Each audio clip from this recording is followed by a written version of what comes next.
मानव जीवन की गरिमा। लेखक परम पूज्य पंडित श्री राम शर्मा आचार्य। ऑडियो 3। बेहोशी में दोहरी ना समझी। जब तक यह बात समझ में नहीं आ पाती तब तक हम ना वर्तमान को संवार पाते हैं और ना ही भविष्य का ध्यान रख पाते हैं, ना इस जीवन को सुखी बना पाते हैं और ना ही अगला जीवन। छोटे मोटे आकर्षणों में उलझकर अपनी जीवनी शक्ति को फुलझड़ी की तरह जलाकर नष्ट कर देते हैं। जो कुछ भी कमाते हैं उसी को बिगड़ी आदतों में और व्यसनों में खर्च कर देते हैं। यदि जीवन के प्रति सही सोच रही होती तो संयम नियम से रहते हुए सादा जीवन जीते, थोड़े में ही गुजारा करते हुए बाकी बची हुई शक्ति को अच्छे कामों में लगाते, वर्तमान जीवन संतोष भरा होता और अपने सुखद भविष्य के प्रति भी निश्चिंत रहते। एक राज्य का नियम था कि वहाँ राजा 5 वर्ष के लिए चुना जाता था। इसके बाद उसे एक सुनसान टापू में छोड़ दिया जाता था। वहाँ ना कुछ खाने पीने का इंतजाम था और ना ही रहने का। इस तरह सभी राजा वहाँ पर भूखे प्यासे व ठंड से तड़पते हुए मर जाते। ऐसे ही कई राजा मर चुके थे। अब की बार एक समझदार राजा गद्दी पर बैठा। बैठते ही उसने अपने मंत्री को हुक्म दिया कि वह उस टापू का पता लगाए जहाँ पर 5 साल बाद उसे भेजा जाएगा। इसका पता लगते ही उसने वहाँ पर पानी का इंतजाम किया, कुएं बावड़ियाँ खुदवाईं, जंगलों को साफ कर तरह तरह की फसलें उगाई और फलदार पेड़ लगाए। एक महल और नगर भी बसाया जिसमें लोग रह सके।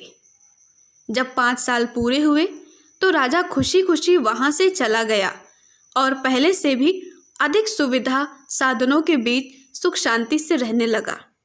अपने वर्तमान के साथ भविष्य को भी बनाने वाली इसी सूझ को समझदारी कहते हैं। हमारे एक नहीं कितने ही जन्म हो चुके हैं। हम इस जन्म के अच्छे कर्मों द्वारा अपनी जीवन यात्रा को सफल बनाते हुए अगली यात्रा के लिए पुण्य परमार्थ को कमाई जमा कर ले तो यह कदम हर तरह से समझदारी वाला होगा।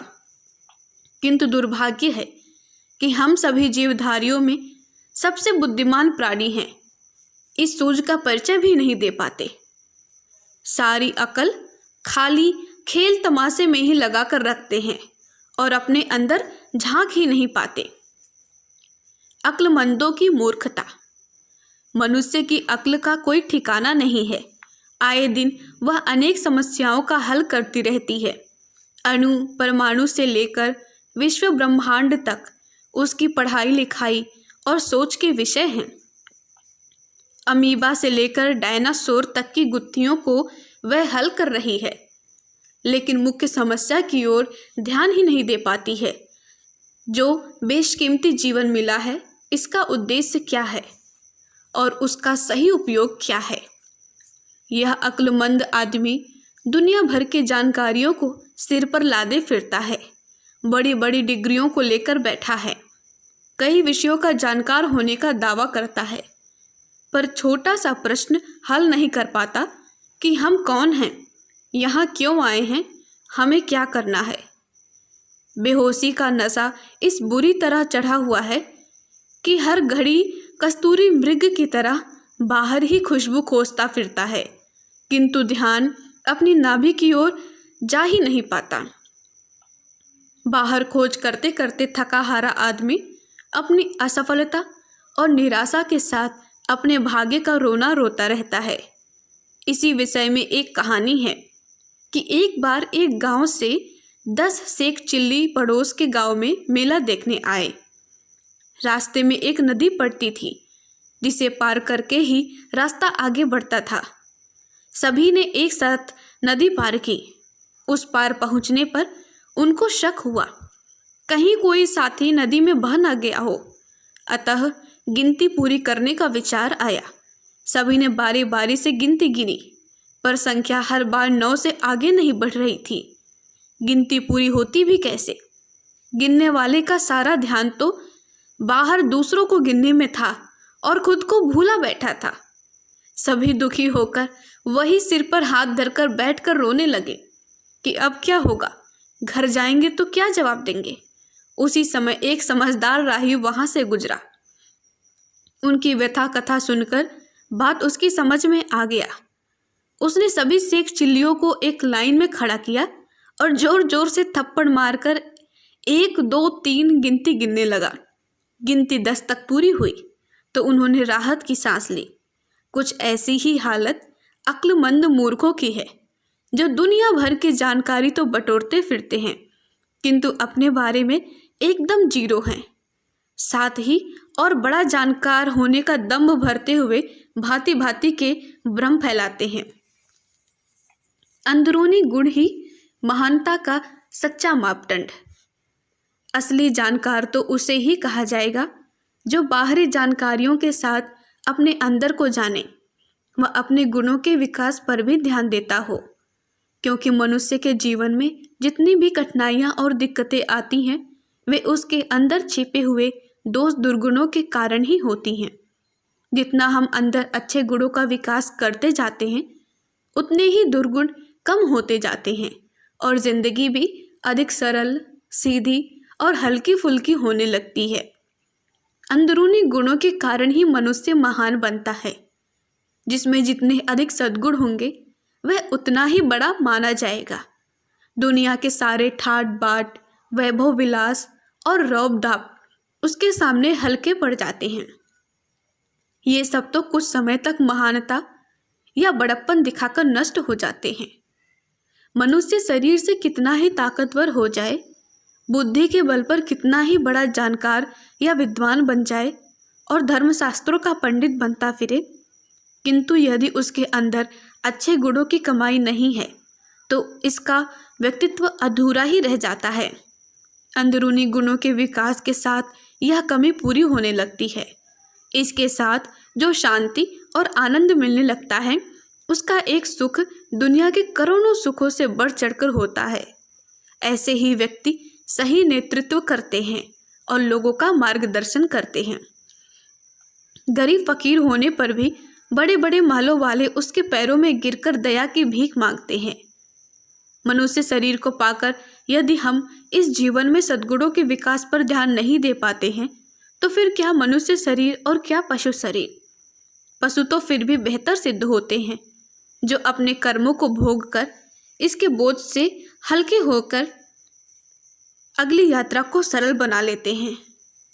जबकि मनुष्य तो अपने ईमान और धर्म से भटकने पर जो बुरे कर्म करता है वे इसके इसी जीवन को नरक जैसा बना देते हैं और मरते समय पापों की भरी गठरी लादकर अगली यात्रा को और कठिन बना देते हैं। ऐसे में जिंदगी उसके लिए घाटे का सौदा ही सिद्ध होती है। सामान्य जीवन को भी सफल बनाएं। आमतौर पर सामान्य लोगों का कोई खास लक्ष्य नहीं होता। खाना पीना, नौकरी धंधा, लेन देन, परिवार आदि सामान्य सा जिंदगी का ढर्रा पूरे करते हुए अपनी यात्रा पूरी करते हैं।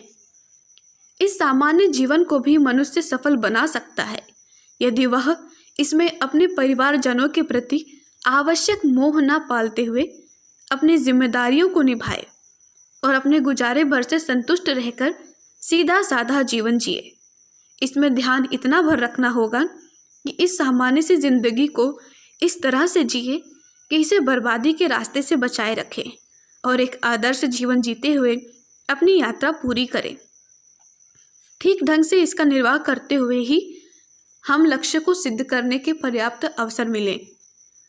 इतने भर से हम सामान्य जीवन को भी एक प्रशंसनीय और अनुकरणीय योग्य सफल जीवन बना सकते हैं, जिसने जिंदगी को निराशा, आंसुओं और पश्चाताप से उबार कर इसे उम्मीद, उत्साह और मस्ती के साथ जिया। उसने मानो सफल जीवन जीकर लक्ष्य पा लिया। जिसने संतोष के साथ और हंसते हुए जिंदगी की यात्रा से विदाई ली, उसका जीवन सफल ही माना जाएगा।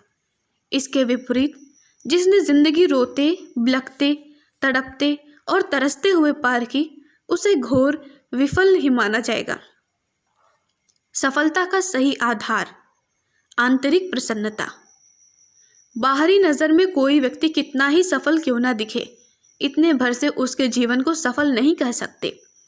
सफल जीवन का सही माप उसकी जिंदगी में घुली प्रसन्नता की खुशबू ही हो सकती है, और यह भीतरी गुणों के विकास करने पर ही महकती है। जिंदगी की असली सुंदरता भी तभी निखरती है। सच कहें तो प्रसन्नता ही जिंदगी की सफलता और सुंदरता का दूसरा नाम है। जिस जिंदगी में हंसी, खुशी, उत्साह, उल्लास नहीं हो, उसमें दुनिया भर के सुख व ठाट बाट भी क्यों न भरे हों, जीवन हीरे मोती से क्यों न जड़ा हुआ हो, सुंदर नहीं कहा जा सकता। कोठी, बंगले, मोटर गाड़ी, सजे धजे कमरे, सुंदर वस्त्र, सोने रत्नों से भरी तिजोरियां और रूप रंग से भरे तामझाम आदि किसी को बाहर से देखने पर आकर्षक लग सकते हैं, किंतु इन्हीं में यदि सुख चैन होता तो इनमें रहने वाले दुख दर्द से कराहते हुए अपने हाथों जिंदगी की बर्बादी क्यों करते। इन सब के बीच भी जिंदगी तभी सफल होगी जब प्रसन्नता पहले से ही अपने अंदर रहेगी। जिंदगी का असली मजा वैभव में नहीं, आंतरिक प्रसन्नता में हुआ करता है। जिसकी सोच, आचरण और स्वभाव जितना शुद्ध, शालीन और अच्छा होगा, उसका जीवन उतना ही सफल व सुंदर होगा। जो दोष दुर्गुणों से भरा हुआ है, वह कितना ही धनी मानी, शान शौकत वाला, सुंदर शरीर वाला क्यों न हो, उसको सुंदर नहीं कहा जा सकता। इसकी जगह सीधा साधा, देखने में भद्दा किसान ही सही, यदि वह शांत, प्रसन्न और शिष्ट सभ्य है तो उसको अधिक सुंदर जीवन वाला कहा जाएगा। भगवान की चापलूसी का भटकाव। बिना मेहनत, बिना पसीना बहाए ही कुछ लोग माला माल होना चाहते हैं। सीधे रास्ते पर चलने की बजाय शॉर्टकट की खोज में रहते हैं और अक्सर पगडंडियों में भटक जाते हैं।